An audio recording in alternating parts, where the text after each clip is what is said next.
Hicimos el jueves la primera parte. Mira esto que tenemos aquí.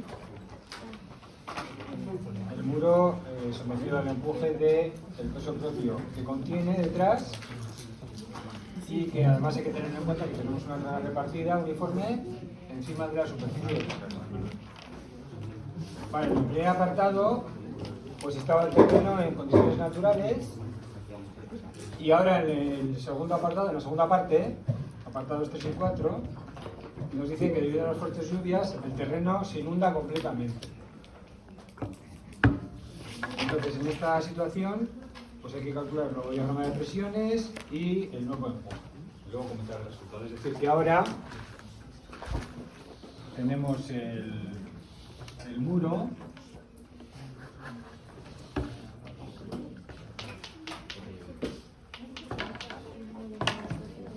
con la carga repartida.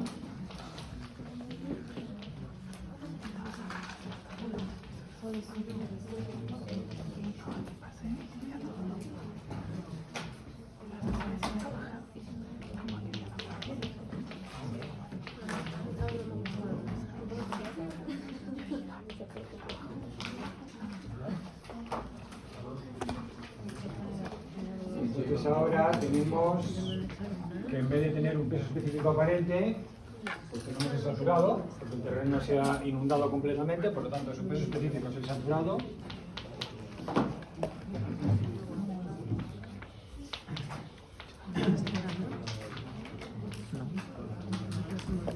Luego, en el caso de un relleno granular, como es el que tenemos ahora,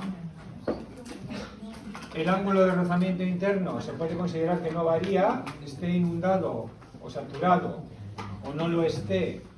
El ángulo de rozamiento interno prácticamente no varía cuando se trata de un relleno que es de los que estamos hablando nosotros, rellenos granulares, arenas y gravas. Por lo tanto, phi se sigue manteniendo como 30.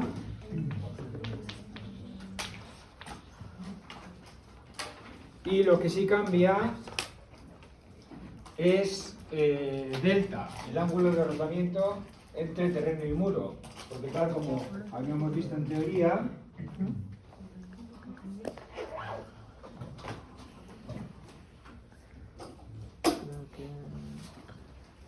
en terrenos anegados, o sea, llenos de agua, se tomará delta igual a 0. Entonces tomamos delta igual a 0, porque el terreno se ha inundado, y entonces el hecho de que esté el agua ahí, pues lo que hace es prácticamente eliminar el rozamiento entre el terreno y el muro. Eso es lo que tenemos que tener en cuenta, ¿vale? Entonces, cuando aquí pone 2 phi tercios, se refiere a la situación en la que el terreno está sin inundar, en la situación inicial, que es como se ha diseñado. Pero posteriormente, como se inunda, todo esto se llena de agua, entonces delta ya no es este valor, sino que hay que tomar lo que nos dice el código técnico, que es con terreno inundado 0. ¿Entendido? Por lo tanto, hay que recalcular el coeficiente de empuje activo, el K sub A, que es lo primero que siempre calculamos. Hay que recalcularlo porque uno de los ángulos cambia, delta cambia. Entonces, como delta cambia, hay que de nuevo calcular el valor del coeficiente de empuje activo, ¿vale? Tomando phi igual a 0, beta igual a 90 grados, que esto no cambiaba, phi tampoco cambia, hemos dicho que son 30 grados, pero delta sí cambia y ahora es 0. Entonces eso hace que K sub A cambie. Entonces venga, calcularlo.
33, 33, 33. Este sería lo que da, ¿vale?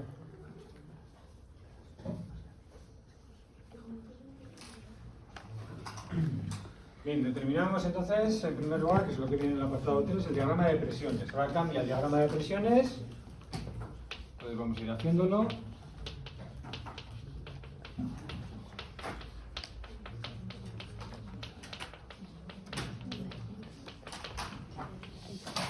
Recordamos lo que estaba en teoría.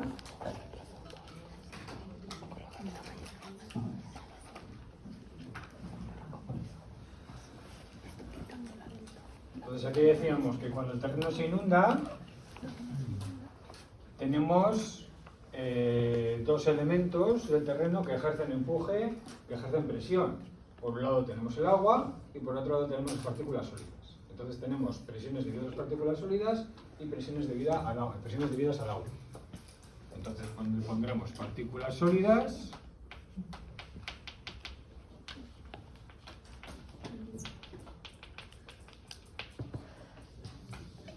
haremos el dibujo. Luego tendremos también el agua.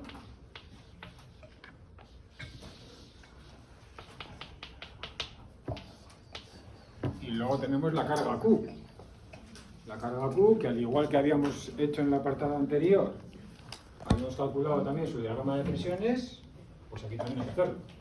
Entonces, también tenemos la carga Q. Hay que sumar estos tres diagramas de presiones para que al final nos dé un diagrama total de presión.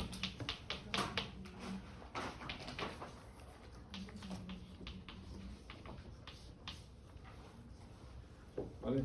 Ahora tenemos tres elementos o tres componentes que ejercen presión sobre el muro: las partículas sólidas, el agua y la carga Q que teníamos antes. La del agua es fácil, porque me decíamos que era como una presa. Entonces,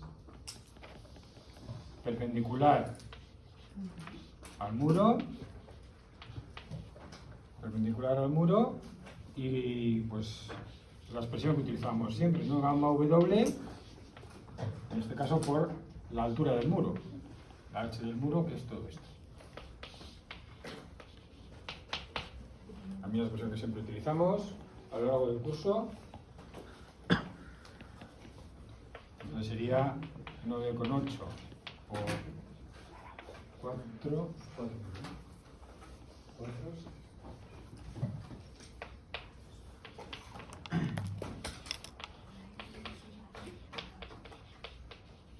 ...39,2 kilómetros por metro cuadrado, y va creciendo linealmente, desde 0 hasta 39,2. Vale, para las partículas sólidas y para la carga repartida, vamos a la hoja del código técnico de la edificación, que se puede seguir utilizando igual, pero habíamos dicho que, como el terreno está inundado, en vez de utilizar el peso específico aparente, tenemos que utilizar el peso específico sumergido. Entonces hay que calcular el peso específico sumergido gamma prima, que recordemos que era gamma saturado menos gamma del agua. El saturado es 20,5, le quitamos el del agua, que es 9,8, y nos queda 10,7.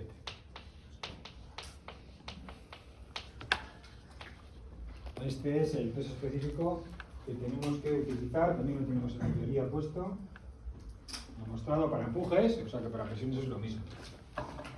¿Vale? Para el empuje es un medio de gamma prima por h cuadrado por k sub a, que es equivalente al que teníamos para un terreno normal, que no estuviera anegado, que no estuviera sumergido, cambiando gamma por gamma prima. Pues esto es en empujes, en presiones es equivalente, exactamente igual. Entonces, la ley de presiones la tenemos en el código técnico. Para el peso propio, que será para las partículas sólidas, será triangular, y para la carga distribuida será rectangular. Entonces,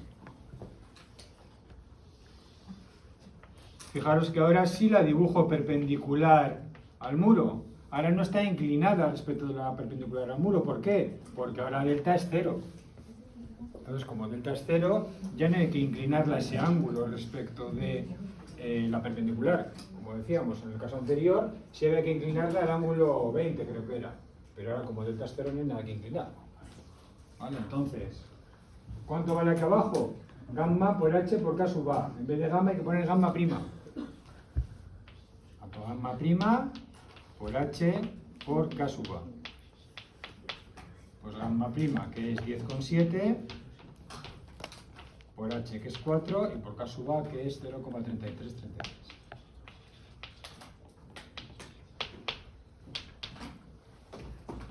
Y esto da 14,27.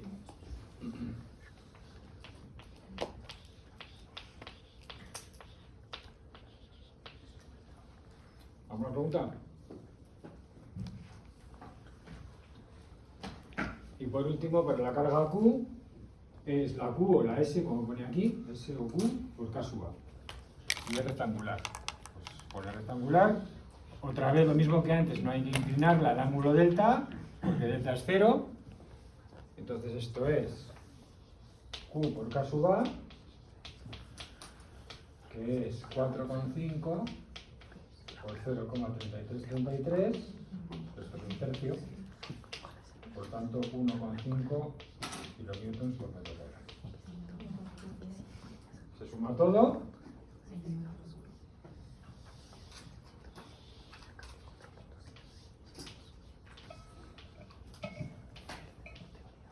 Y aquí tenemos 1,5 en la parte superior.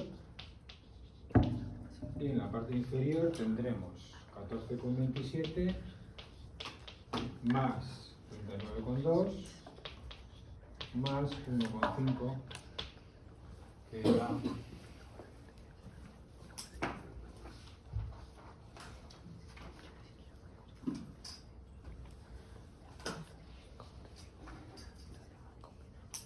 54,97.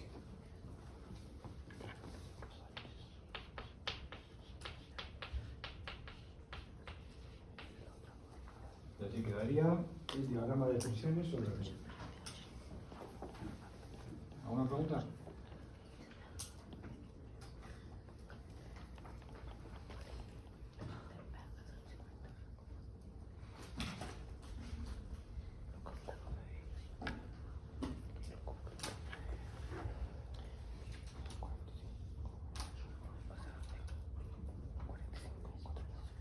Vale. Pues hecho el diagrama de presiones, vamos a calcular los empujes.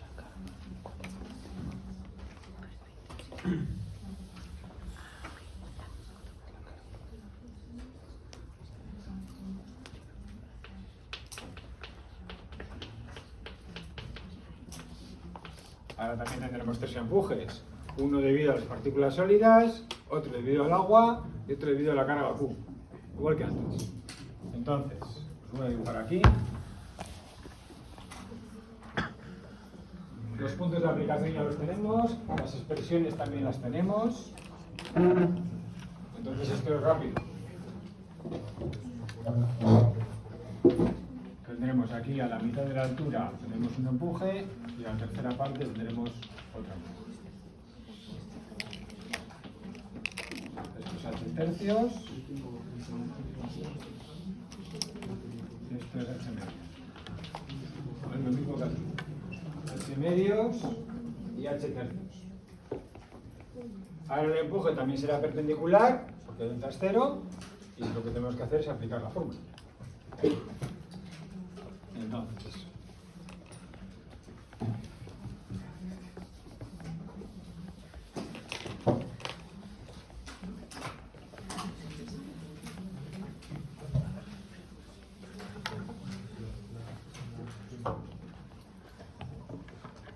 empuje debido a las partículas sólidas, voy a llamarle EPS.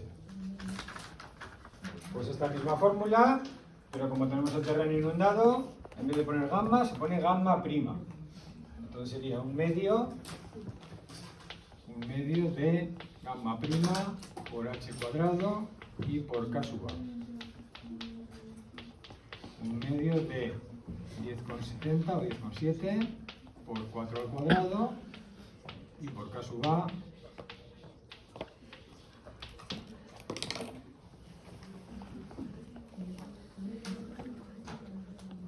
28,53.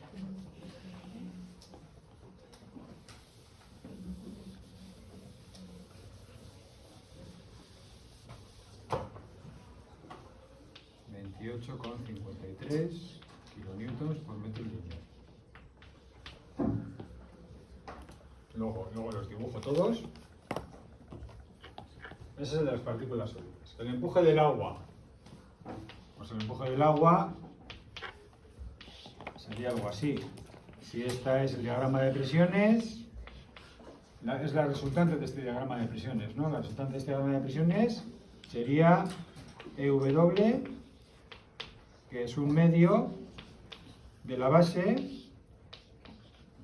Esto hemos escrito que es gamma W por H, un medio de la base por la altura. Un medio de la base, gamma W por H, por la altura H cuadrado.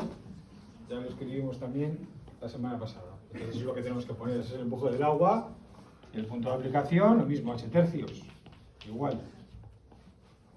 Entonces, un medio, gamma W por H cuadrado, 9,8 por 4 al cuadrado.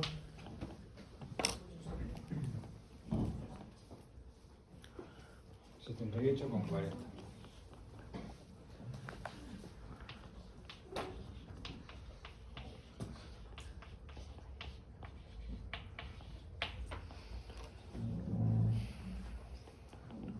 Puedo poner ya aquí si quiero. Aquí tendría a H tercios, que es el empuje del agua, y el empuje de las partículas sólidas tendría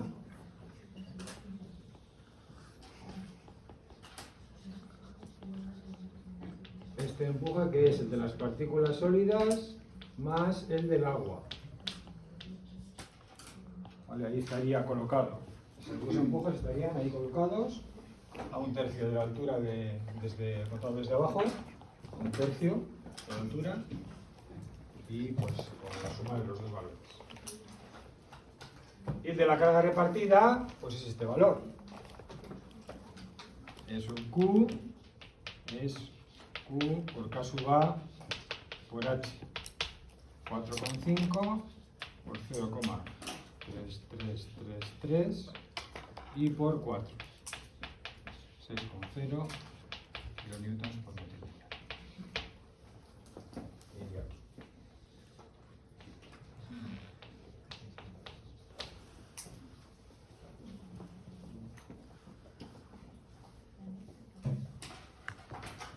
¿Vale? Entonces el empuje total sobre el muro lo sumamos los tres. Será horizontal, el empuje total será horizontal, porque los tres empujes son horizontales, entonces lo suma directamente. EQ más EPS más EW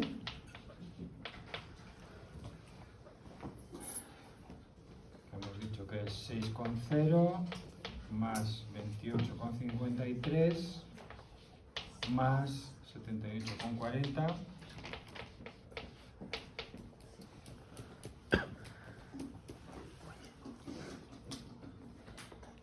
112,93.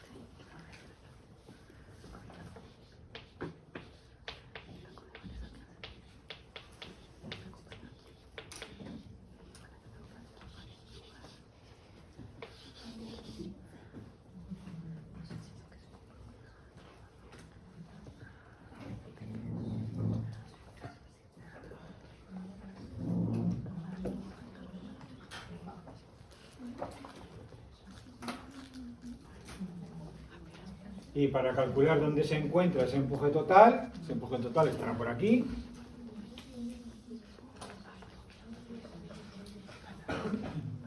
Por aquí estará el empuje total, que es la resultante de todos esos empujes. Pues recordar que el otro día tomamos momentos respecto de este punto, vamos a llamarle K o como lo queramos llamar, y decíamos que la suma de momentos en este punto por parte de estas tres fuerzas, EQ, EPS y W, tiene que ser igual al momento creado por su resultante, por el total. A esto le llamo D, pues se cumple, que se tiene que cumplir que suma de momentos en K sería por un lado E total por D y por otro lado sería EQ por H medios más EPS más EW por H tercios.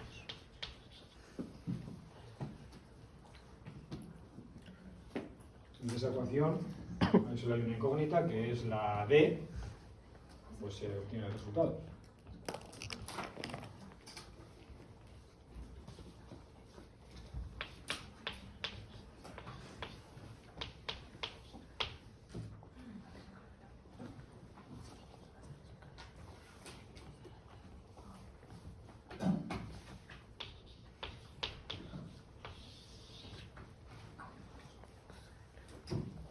¿Entendido?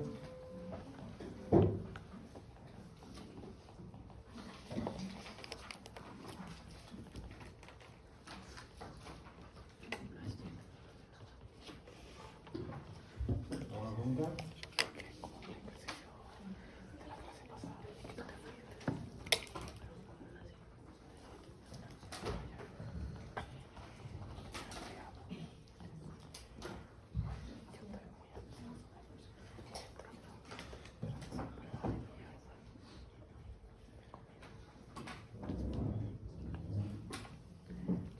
Bien, pues estos serían los casos habituales que nos vamos a encontrar en la práctica, sobre todo el primero. Cuando el terreno está sin usar. Por comparar un poco, antes de pasar a seguir con la teoría, comparar un poco los resultados que nos han dado.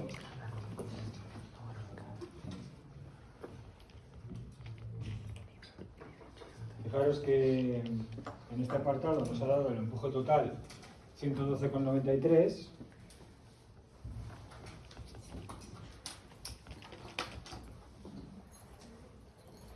Nos ha dado esto, 112,93, que es cuando el terreno se ha inundado. Y en el primer apartado, primer y segundo apartado, cuando estaba el terreno sin inundar, nos había dado apartados 1 y 2, bueno, apartado 2, mejor dicho, nos había dado un empuje total de 49,35.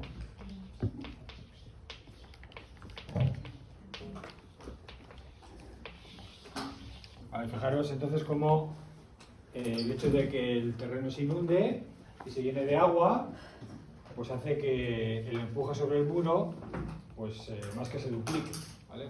Muchas veces los muros no están diseñados para tener todo este agua detrás y se vienen abajo. Esto es una de las razones fundamentales principales por las que los muros se caen, porque en el diseño no se suelen diseñar para que tengan que resistir este empuje. Es mucho mayor, nos saldría un muro mucho mayor. Lo que se hacen es colocar dispositivos de drenaje para que el agua no se quede aquí detrás, aumentando el peso específico y empujando, sino que el agua salga. Eso es lo que habría que hacer. Todos los muros vienen con dispositivos de drenaje para que el agua no se quede detrás y empuje el muro, sino que el agua, según entra, salga. Por eso se pone también material granular. Recordar que arenas y gravas, materiales granulares, son de permeabilidad alta.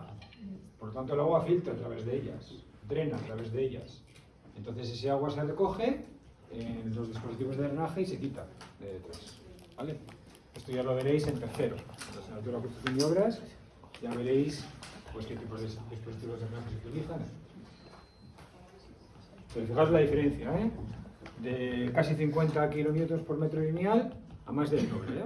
A 113 kilómetros por metro lineal. ¿Vale? Bien.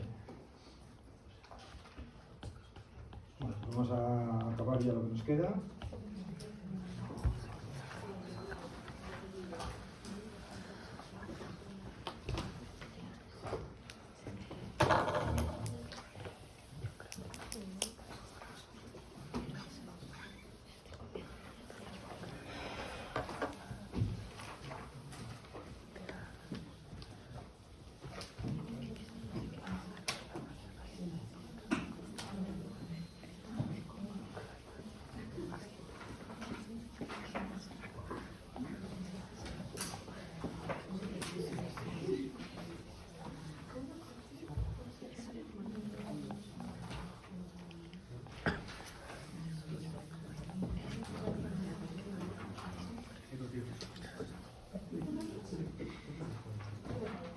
Bueno, entonces hemos visto el caso en el que el terreno pues, es un terreno que está seco, prácticamente seco, y a continuación hemos visto cuando el terreno está inundado completamente.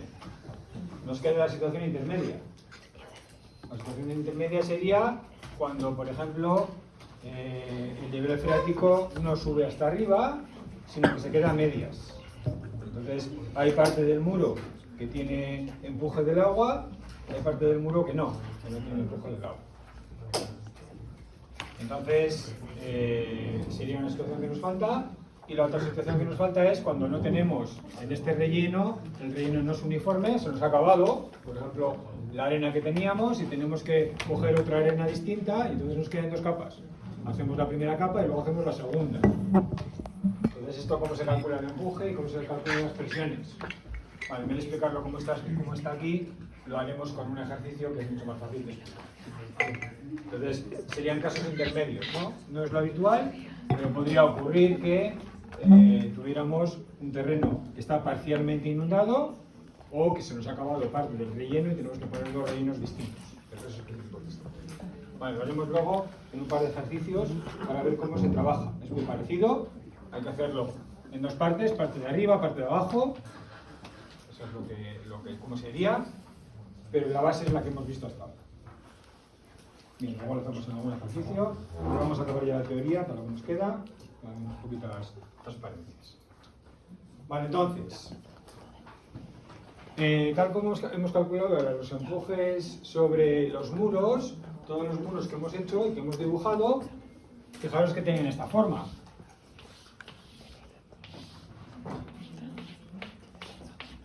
Inclinados o rectos, pero la forma que tenían era esta, para los muros que hemos estado viendo y para los que hemos estado calculando el empuje. Estos eran los que habíamos denominado muros de gravedad.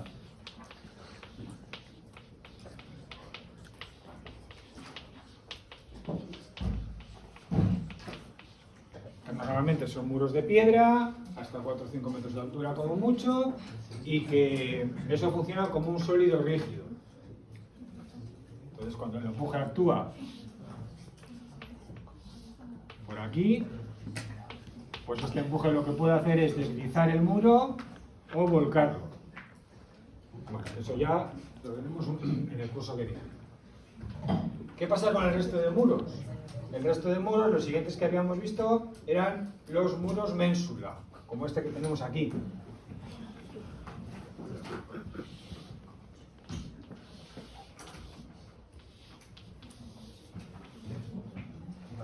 Con tacón o sin tacón, pero bueno, esto sería un muro ménsula.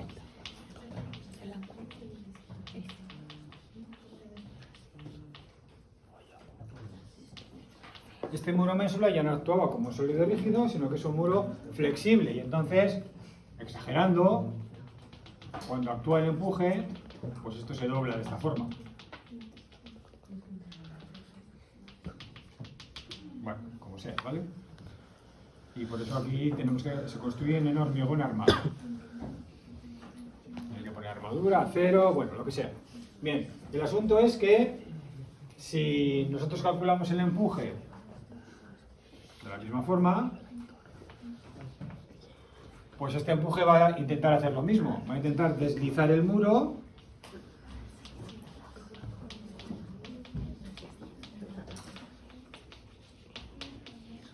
pero también va a intentar hacer que vuelque este empuje, fuerza por distancia, crea un momento, que es el momento de vuelco. Entonces ese muro también va a volcar. ¿Qué ocurre cuando ese muro vuelca? Pues claro, resulta que nosotros aquí tenemos un terreno, aquí tenemos el relleno.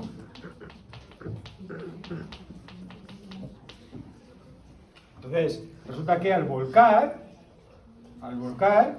todo este relleno que está encima de esta parte que denominábamos talón, pues este relleno, teóricamente, giraría o volcaría con el muro. ¿Vale? Cuando esto va a girar, pues ¿qué pasa? Que esto que está aquí encima va con ello. Entonces, desde la aparición del eurocódigo, lo que se considera es que toda esta parte que tengo aquí de relleno, todo esto, a efectos de cálculo de todo el empuje, a efectos de cálculo de la posibilidad de vuelco, de deslizamiento, se considera como si fuera parte del muro.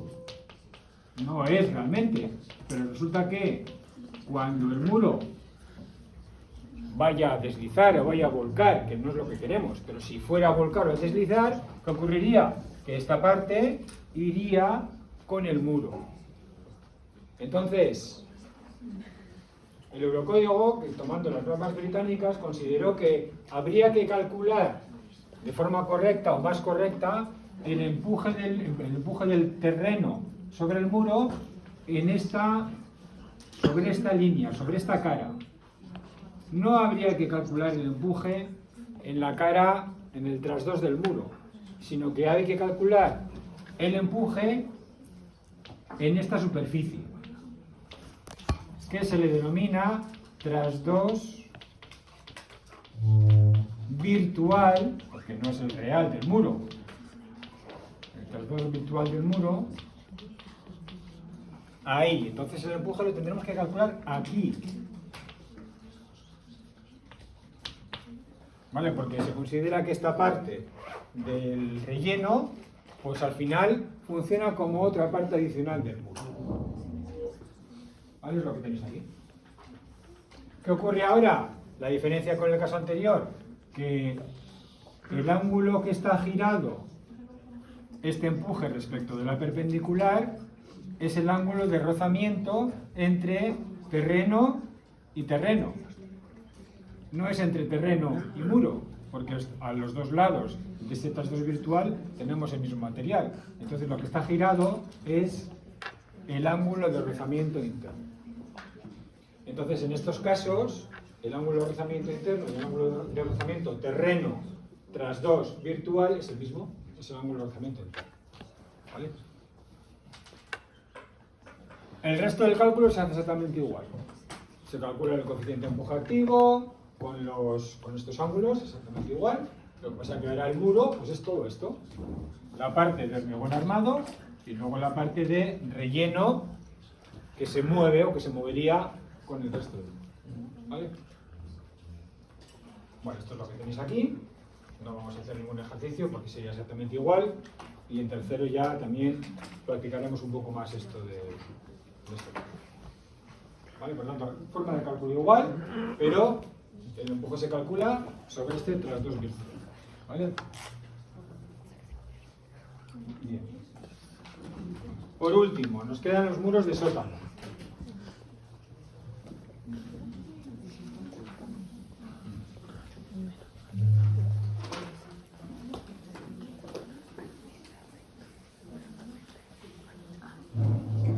Recordad que los muros de sótano se construían igual que los muros de contención, exactamente igual que los muros de gravedad, que los muros ménsula.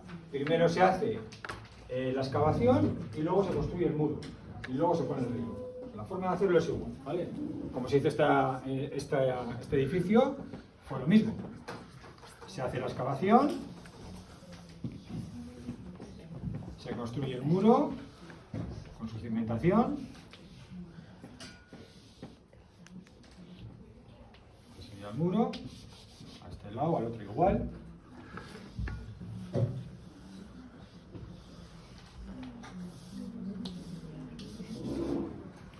Ahora se construyen, dentro de una vez que ya se ha construido todo el muro, con las cimentaciones intermedias, las que sea, se construye la planta intermedia, la planta cero, el suelo de la planta cero. Y luego se siguen construyendo.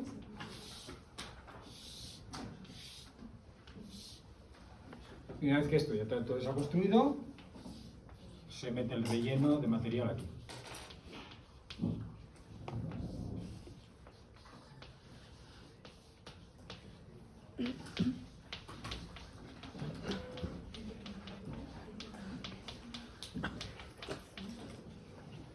Aquí veis, por ejemplo, se vería un muro de sótano. Este es el muro de sótano, se ve esta cara, iría por allí, veis como ya se está levantando, se está poniendo el acero, para seguir levantando, aquí ya está levantado también, para seguir levantando la construcción, pero esto sigue aquí, sigue vacío. Bueno, cuando sigamos construyendo, aquí se mete el relleno, ¿vale? Mete el relleno. Entonces, una vez que se ha metido el relleno, aquí tenemos este terreno, tenemos el relleno, que es lo mismo, un relleno granular, o lo que sea. Entonces, pues otra vez tenemos que sobre el muro, sobre este muro, tenemos un empuje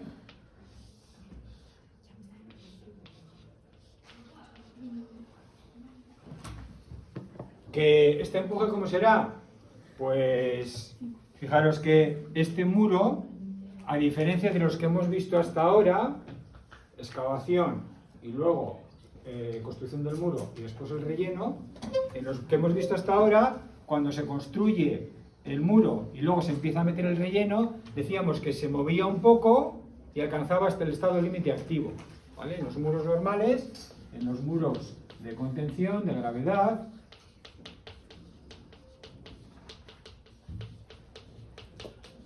decíamos que según se iba construyendo el muro,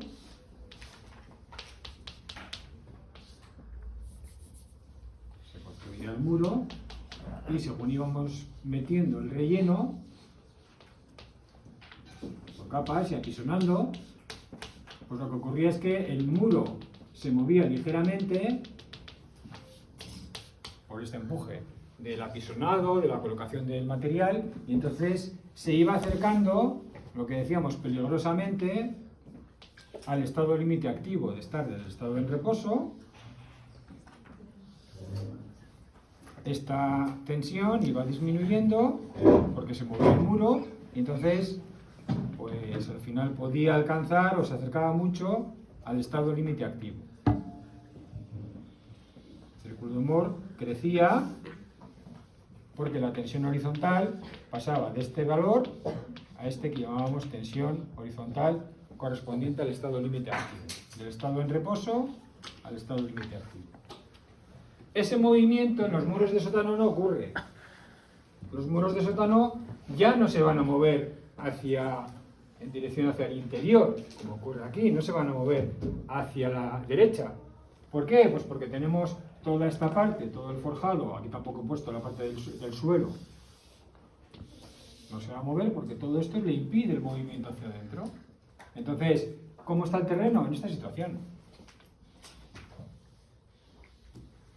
Esa es la situación en la que está el terreno y por lo tanto el empuje sobre el muro en estos puntos directamente es sigma h0. ¿Vale? Directamente. ¿Y cuánto vale? Pues gamma por z y por K sub 0, coeficiente de empuje en reposo, que ya lo vimos en el tema 4. ¿Vale? Entonces, esa es la presión sobre el muro. Antes teníamos K sub A, porque llegábamos al estado límite activo, no es que se llegue, pero se acerca. Ahora tenemos K sub 0, porque estamos en el estado inicial o estado en reposo. No se mueve, estado en reposo. ¿Cuánto vale K sub 0? Que no lo habíamos visto hasta ahora. Tiene esta expresión, es 1 menos el seno del ángulo de rozamiento interno del terreno, 1 menos el seno de phi, por la raíz cuadrada de la razón de sobreconsolidación. Esto también lo vimos en el tema 4, al final del tema 4. Esa es la expresión general. Estos terrenos, estos rellenos, cuando nosotros los ponemos, no están sobreconsolidados. Entonces, en este caso, directamente es 1 menos el seno de phi. Directamente. Entonces, pues fácil de calcular. Es el ángulo de rozamiento interno del terreno, se mete ahí y lo que nos da. Y cuando tendría K sub 0, conocemos el valor de la tensión, que es la presión sobre el muro, y la resultante de la presión es el empuje. ¿Vale? Bien. Y por último, pues un caso particular de empujes.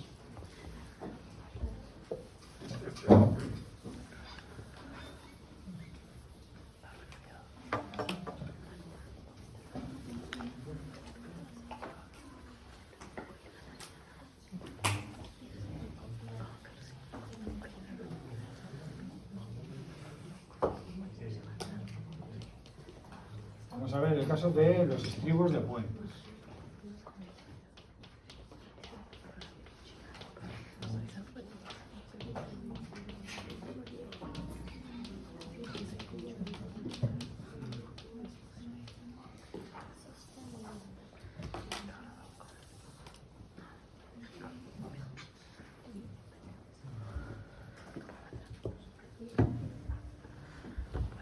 Vale, los estribos de puentes tienen esta forma, es un muro.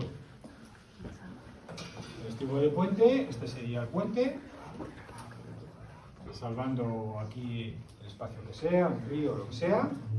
Entonces, pues aquí tendríamos la carretera, este es el tablero del puente, y va a apoyar, va a descansar sobre la coronación del estribo.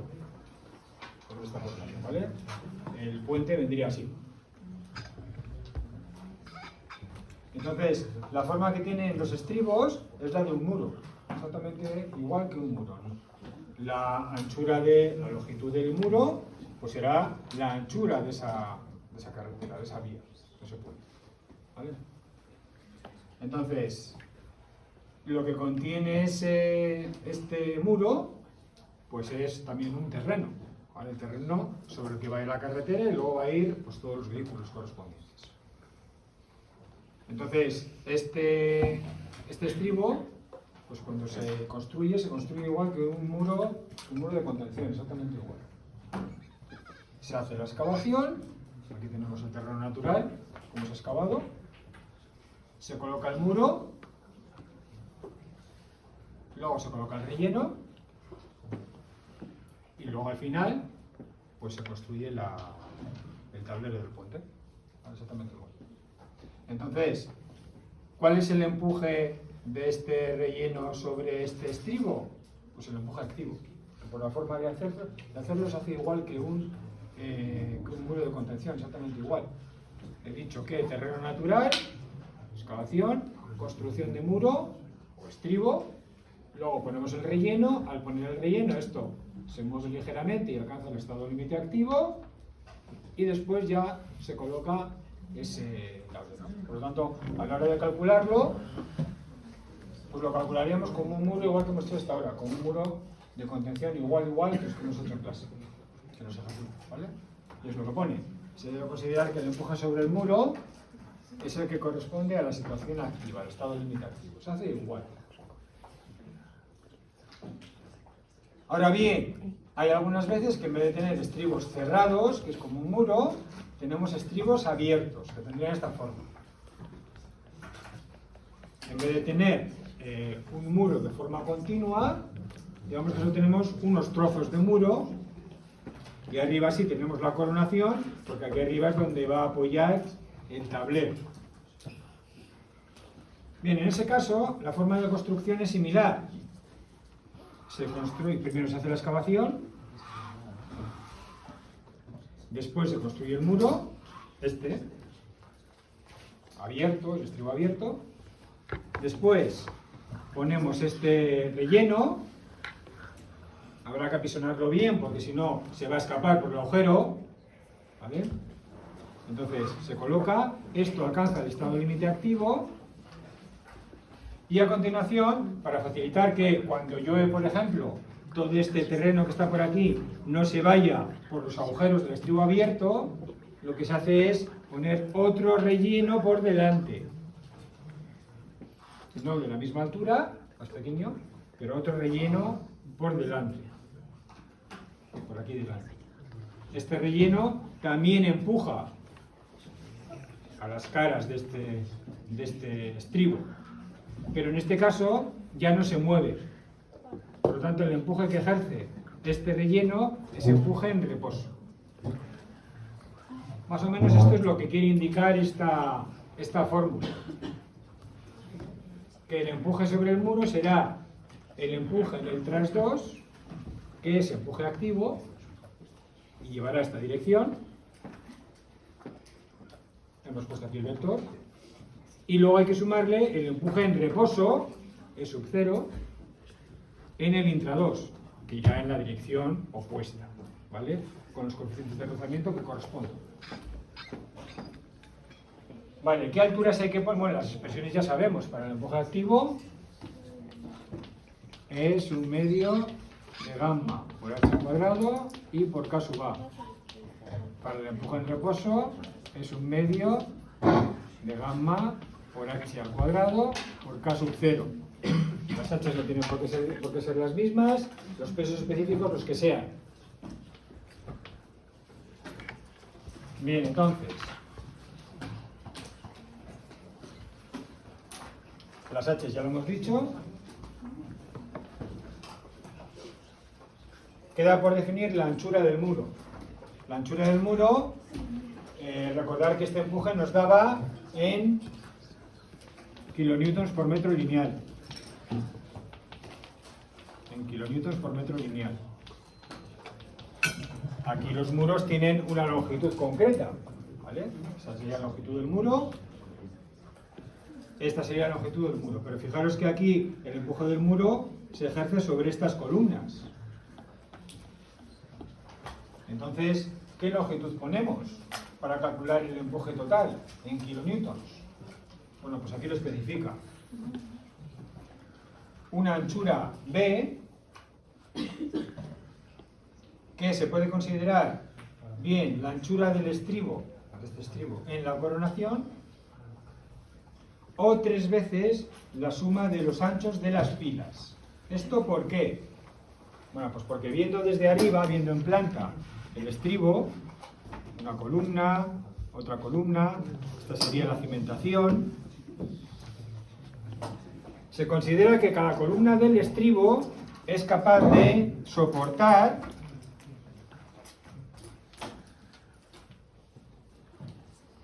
detrás de ella, de contener un terreno de anchura 3 veces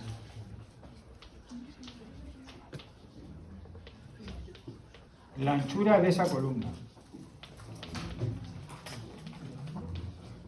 Por eso aquí ponemos 3 veces la anchura de las columnas de los estribos, porque se considera que detrás de cada columna de este estribo abierto, cada columna es capaz de soportar un terreno de anchura 3 veces la anchura de la columna. Entonces, aquí tendríamos que multiplicar para calcular los kilonewtons totales por 3 veces esa anchura, o la suma de esas 3 veces de la anchura de cada columna. ¿Vale? Bueno, pues con esto habríamos acabado la teoría. Y entonces vamos a pues ya hacer los ejercicios que nos faltan.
Mira, entonces este es un caso de los que he comentado que iba a explicarlo en un ejercicio, que es cuando estamos en una situación en la que el nivel freático no ha llegado a inundar completamente el terreno detrás del muro, sino que se ha quedado pues, en una situación intermedia.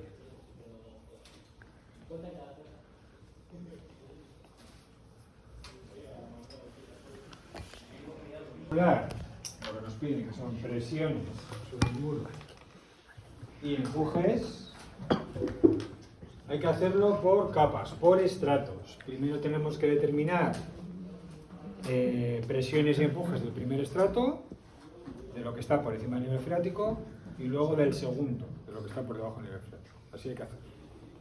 Entonces empezamos. Estrato superior.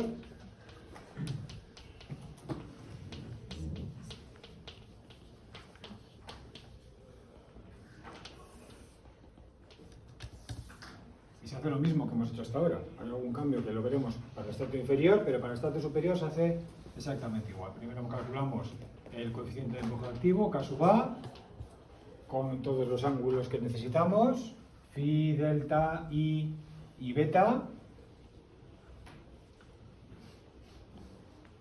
Y luego a partir de K sub A, pues ya calculamos las presiones, empujes, calculamos el K sub A.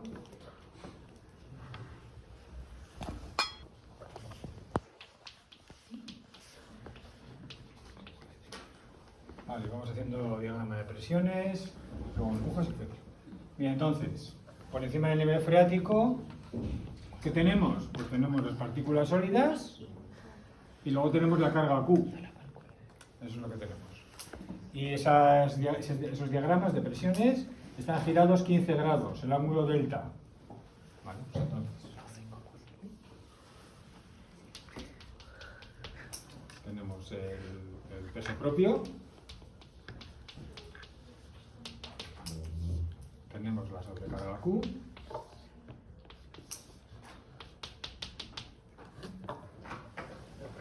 Y luego, pues la suma de los dos nos dará el total. Solo para la parte superior. Vale, entonces vamos al código técnico, y una hoja.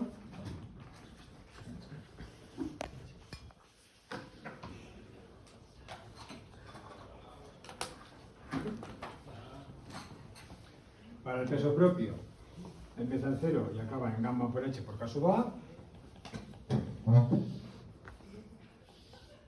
Girado los 15 grados, así.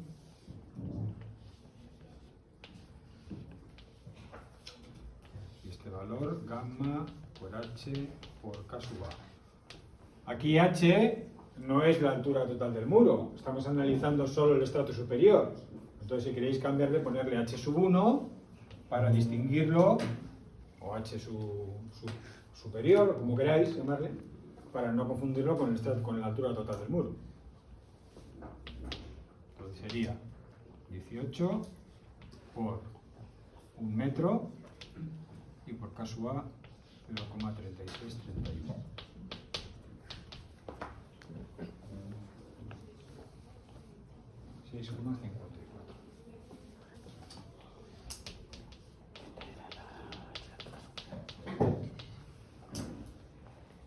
Para la sobrecarga Q la tenemos aquí, es rectangular, pero como bueno, está inclinada, pues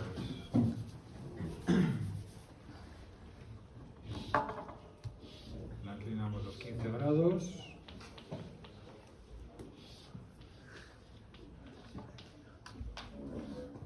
Quedaría así.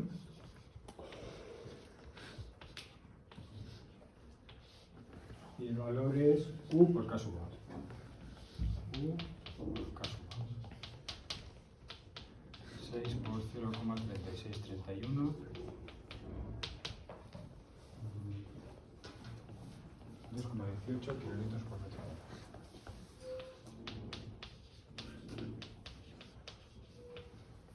Y lo sumamos.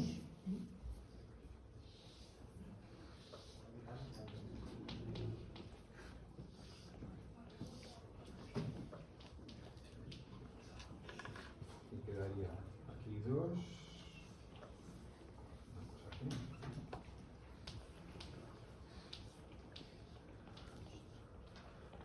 arriba, de los dos 18.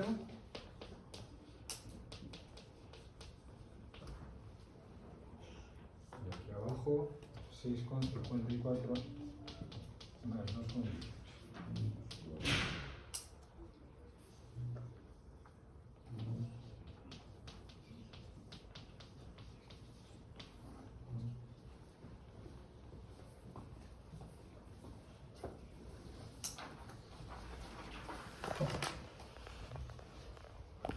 ¿Vale? Esto ahora igual. Entonces, para el estrato superior ya tendríamos el diagrama de presiones. Este sería.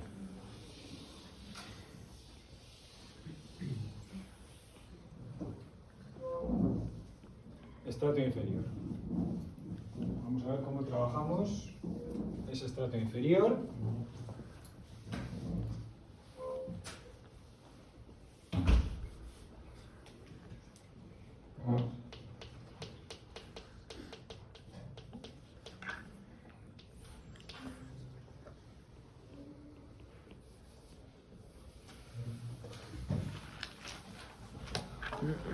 El estrato inferior, que voy a poner entre paréntesis, está inundado, ¿no? Porque está saturado, está bajo el nivel, voy a poner bajo el nivel freático, bajo el nivel freático.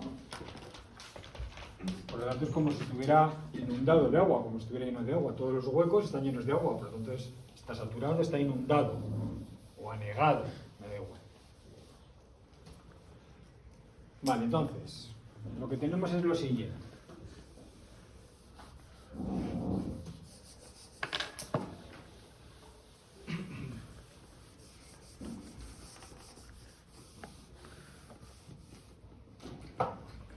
Solo tengo que analizar esta parte del muro.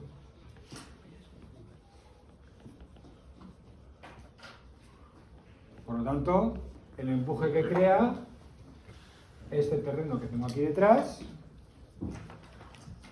de peso específico 20, de ángulo de rozamiento interno, pues el mismo que el de arriba, porque hemos dicho que eso no cambia, ¿vale? El ángulo de rozamiento interno es el mismo que teníamos aquí arriba, 25 grados, igual. Y lo que sí cambia es el ángulo de rozamiento terreno-muro delta, que ya hemos dicho que en terrenos anegados es 0.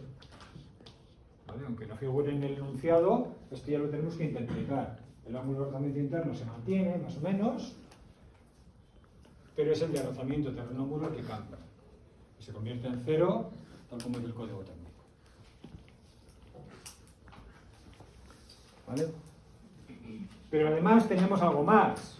Una cosa es que digamos que ya hemos analizado el empuje de esta parte del terreno, pero claro, a efectos de cálculo, este nivel, a esta altura, donde está el nivel freático, a esta altura, aquí seguimos teniendo un peso encima. Es decir, que aquí yo esto no lo puedo quitar sin más. Una cosa es que yo ya haya analizado el empuje de esta parte sobre el muro y otra cosa es que diga que esto encima no hay nada. Son cosas distintas. Desde el nivel freático para abajo, este terreno que tenemos aquí, este relleno, sigue teniendo una carga encima. Aquí este terreno sigue teniendo una carga encima. La he quitado, indicando que el empuje ya lo he calculado, pero esta carga sigue existiendo. Esta carga le voy a llamar Q total. ¿Por qué Q total? Porque ahí tenemos dos partes. Tenemos por un lado la carga Q que está aquí en superficie y por otro lado tenemos el peso propio que ejerce una presión sobre este estrato inferior. Este peso propio que tenemos aquí, ¿qué presión ejerce? Pues la de siempre, gamma por H sub 1, ¿no? Por su altura. Esa es la tensión que hay en ese nivel Esta tensión vertical, ¿cuál es? Gamma por la altura. ¿Esta tensión qué es? La fuerza que ejerce hacia abajo debido al peso propio, todo este terreno que tenemos aquí encima. Eso sigue existiendo. Eso sigue existiendo y actuando sobre esta parte inferior. ¿Vale? Entonces, realmente, en el estrato inferior también tenemos una carga repartida, que incluye todo el peso de lo que tenemos encima. En nuestro caso sería la Q, que es 6, más 18,0 por 1 metro, 24,0 kilonewtons por metro cuadrado. Y así tenemos en cuenta todo el peso que tenemos aquí encima. ¿Vale? El hecho de hacerlo por partes nos obliga a tener en cuenta en la parte inferior pues todo el peso de lo que tenemos encima. Y ese peso de todo lo que tenemos encima lo calculamos de esta forma. ¿Entendido?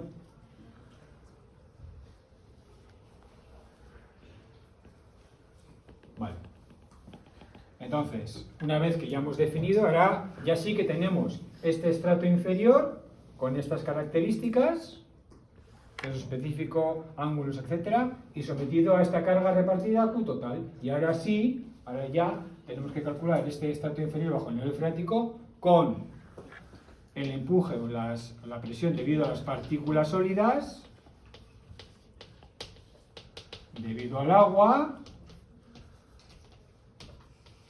y debido a la carga Q total. Ahora tenemos tres componentes, igual que en el ejercicio anterior. En el ejercicio anterior también tenemos tres componentes. El empuje debido a las partículas sólidas, el empuje debido al agua y el empuje debido a una carga que había. Ahora tenemos una carga Q también, pero que envuelve la Q de arriba y todo ese peso del estrato. ¿Vale? Bueno, pues lo dejamos aquí y enseguida bajamos a...